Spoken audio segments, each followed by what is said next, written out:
It's no secret in the NFL that the quarterback will almost always win the league's MVP award.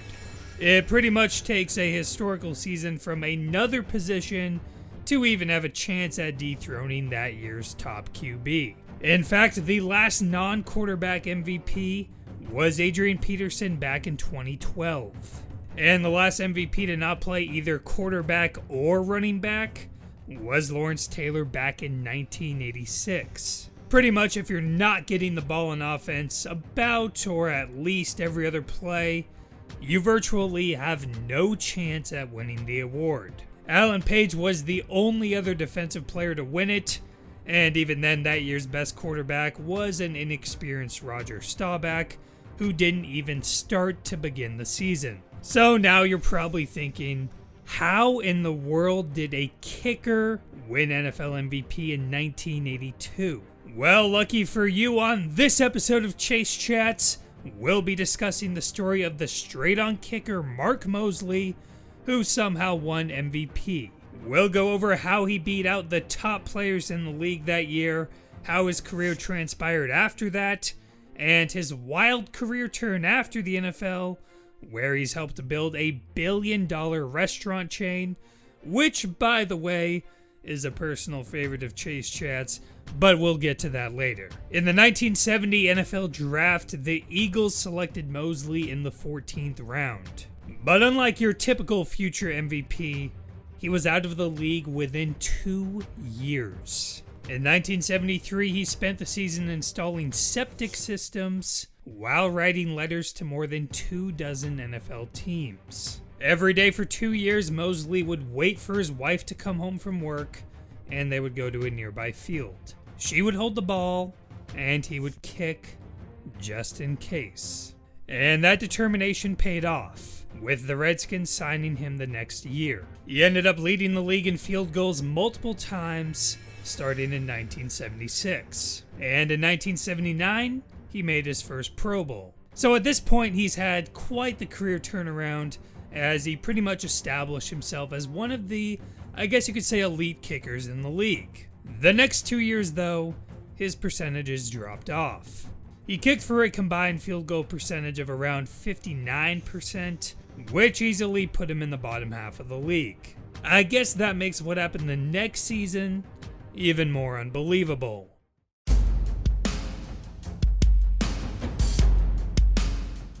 In the 1982 draft, the Redskins selected Miami kicker Dan Miller to come in and compete with Moseley. The team really liked Miller, and apparently the coaching staff told their future MVP to not even bother showing up for training camp. Luckily for both parties, Moseley still arrived. Although neither he nor Miller could pull ahead in the position battle that offseason, until the final preseason game where Miller missed multiple kicks. At the time, head coach Joe Gibbs said that he thought the competition made Moseley a better kicker. And as much as I'm sure Gibbs did feel that, I don't think he had any idea of what was about to happen that year. In week 2 of the 1982 season, the NFL shut down due to a player strike. The strike lasted 57 days, and the season was reduced from a 16-game schedule to just 9 games. The Redskins' offense that year wasn't bad, but it certainly wasn't the league-leading offense that they ended up developing later. Still, they had Joe Theismann at quarterback and John Riggins at running back, so they could move the ball down the field. But sometimes they struggled to get in the end zone, especially when you compare it to the next year, when both Theismann and Riggins were both first-team All-Pros. Moseley later said, "We hadn't put in all the shifts and the motion that those teams and Joe Gibbs later became known for. We needed my field goals." With such a short season, every game meant so much more. In the opening game, Moseley kicked a 48-yarder to tie the game in the fourth, then hit another one to win it in OT. With that kind of bane to begin the season, I guess you could say Moseley put MVP voters on notice. Yeah, I feel a little weird saying that about a kicker. He did end up hitting 23 straight field goals that year, which I might add included one win against the Cardinals, where he scored all 12 of their points. Another game they won 13-9, where he went 2 of 2. And most importantly, in their Week 7 game, Moseley went 3 for 3 on field goals, including a game-winning, playoff-clinching kick that set the record for consecutive field goals made at 21. The Washington Post called it one of the most dramatic moments in Redskins history. So as you can see, Moseley won several games off his foot and made a bigger difference than probably any special teams player had ever done before. And it can be argued that he made a bigger difference when the outcomes of games came into question than any other Redskins player that year. And well, the Redskins just so happen to also have the league-tying best record in the NFL at 8-1. Add all that to a record-breaking season, which was shortened to the point where Moseley's kicks started to become the difference between a number 1 seed and a 500 record, and you somehow have a kicker winning the MVP. Now you're probably still left thinking, how could this be? Who were the other players in the race that year? We're going to go over that right now.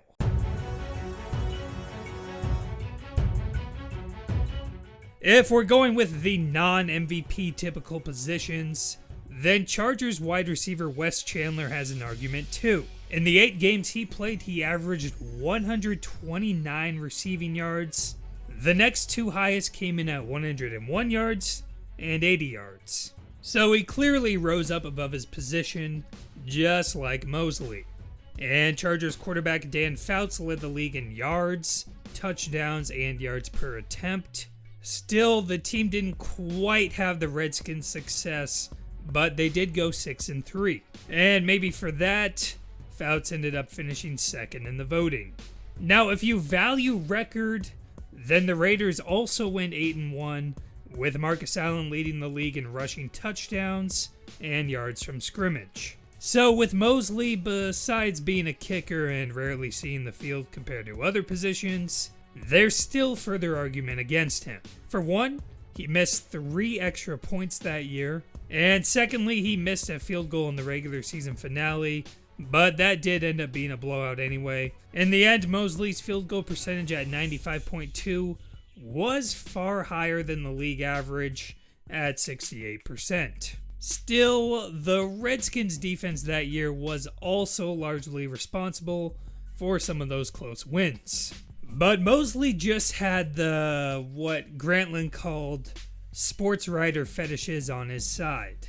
He had been ace in the clutch, he had a record-breaking streak, and his team had been successful. Did someone say fetish? I heard Chase Chats has a box fetish. Moseley himself said, I think once I got nominated, it was such an unusual thing that everybody voted for me. When they called me to tell me I had won it, I was shocked beyond words. That Redskins team ended up winning the Super Bowl that year. But although they may have been the best team, did they really have the most valuable player that year? There's no question it was a controversial pick, and I'm sure the comment section will be out in full force on this one. Moseley kicked for the team until 1986, totaling 13 years with the Redskins. After his football career, he founded Moseley's Burgers, which eventually closed. But just like his NFL career, he never gave up. And he eventually convinced the founding family of Five Guys Burgers and Fries to franchise their restaurants with him as director of franchising.